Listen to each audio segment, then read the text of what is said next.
مرحبا. اهلا وسهلا ميت. شنو يعني كلمة ابل؟ ابل احنا ندري بها كلمه جلفيه. جلفيه يعني تدل مثل على مرة، تدل على انسان، تدل يعني على انسان في رافته في شكله بشيته، يعني ابل كلمه يعني فصيحه. شنو معناته؟ والله معناتها ما نعرف بالضبط، يعني معناتها ما ادري، يجوز الولد هم يعرفون شويه اوجه. شكرا. هلا. وننتقل، شنو معنى كلمة؟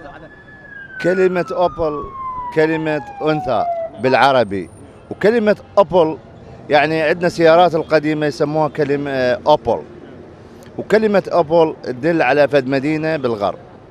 هاي ثلاثة أشياء. بس هي ابل بالانجليزي. إيه إحنا أبل يعني كلغة إنجليزية، بس إحنا بالجلفين نحكي أوبل. عندنا سيارة أوبل هاي القديمة، يعني بالعربي نحكيها، بس بالإنجليزي غير لهجة وبالعربي غير لهجة.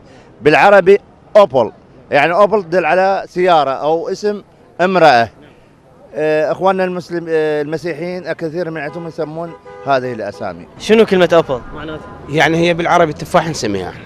تفاح. نعم. خضراء حمراء؟ والله يعني حسب اللي انت تقتنع به. وهي هسه ابل اكو تفاحة خضراء واكو تفاحة حمراء. نعم، بس احنا هاي الكلمة ماشية يعني انجليزية هي، لكن التفسير مالها نحوي عربي يعني. شكرا جزيلا. العفو استاذ. السلام عليكم. وعليكم السلام ورحمه الله. عندنا سؤال بسيط. اي ما تفضل. معنى كلمة ابل بالانجليزي؟ تفاحة. شكرا. عفوا. ما معنى كلمة ابل بالانجليزي؟ ما اعرف الاول. ما تعرف؟ ايوه. شكرا. أوبل ابل على السريع على السريع.